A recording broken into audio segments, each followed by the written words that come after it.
oras na, wala pa rin akong mabiling gamot. Sabi, kinakabahan ako kasi kailangan ko uminom ng gamot.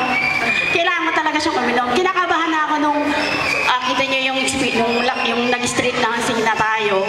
Napakainit na noon, sabi ko, kinakabahan ako, sabi ko, Jo, ano ba? Sige, inom ka. Tiniro ko yung isang bote, siguro mga konti lang ang nabawas. Talagang ininom ko, sabi ko, bahala na, sabi ko, talagang, alam ko, babaksak ako. Talagang, lulupasay talaga ako pagkatapos, ito na. Na nag-street dancing na tayo, kung napapasin yung katabi ko, medyo yung step ko, Pero kasi maaga pa lang, ininom ko na yun. Kinakabahan ako kasi hindi ako sanay, first time ko uminom nun. Sabi ko, sana nga umepekto yung kasi wala talaga totally. Hindi makakain kumain doon, kalahati lang kung kayo nagsikain. Halos hindi yung kinain yung pagkain, halos nagbawas-bawas. So, hindi tayo makakain ng maayos, hindi tayo makainom na ayos. Kaya mag-CR tayo, pumingi tayo, dahil hindi naman tayo pwede umalis sa pila, dahil nagagalit nga ito, bawal umalis. No, ito na. Mga 9, pagkatapos ilang kalye yung inikot natin, napakadami, hindi ko na nga mabilang, sabi ko, Jo, ilang kalye na ba itong lalakarin na ba? Basta lumakad ka na lumakad. Tinatanong ko nga kung nasa na tayo, so ganito. Nung matapos ang street dancing, nung pagtapat ulit natin sa simbahan, ang init parang pumasok na yata dito, lumabas na yata sa pako, sabi ko, hindi ko na yata kayang mag-perform doon sa may kinakausap ko, sabi ko, hindi ko na yata kaya.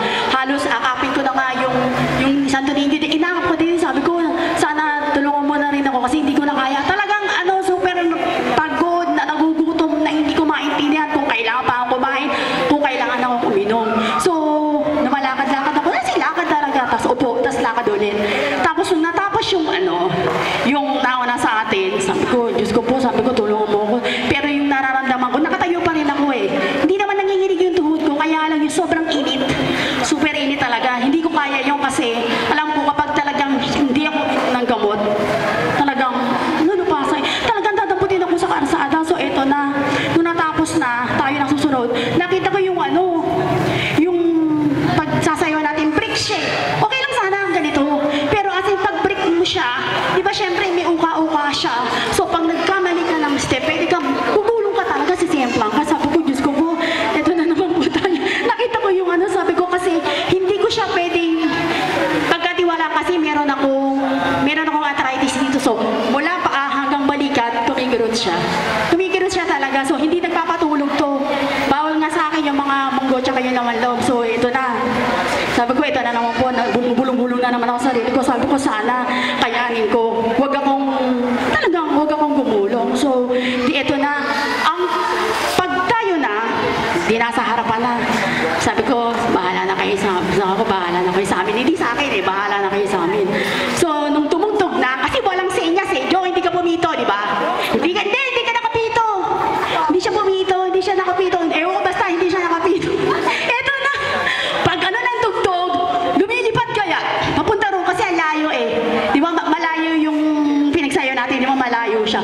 Kasi lumilipad talaga yung paa ko. Sabi ko, ba't ako nakarating dito? Talagang lumilipad talaga. Hindi sumasahig yung paa kong gano'n. Samantalang break siya. Okay lang kung eto. Pero talaga kasi lumilipad at natapos ko yung sayaw, pagbalik, na natapos na tayo sumayaw, akala ko, di ba, umupo tayo dun sa may gilid ng simbahan. Akala ko, gagano na nga ako. Hindi. Umupo lang ako, nagpahinga lang ako. Okay lang ako, hindi ako bumaksak, hindi ako nahihilo.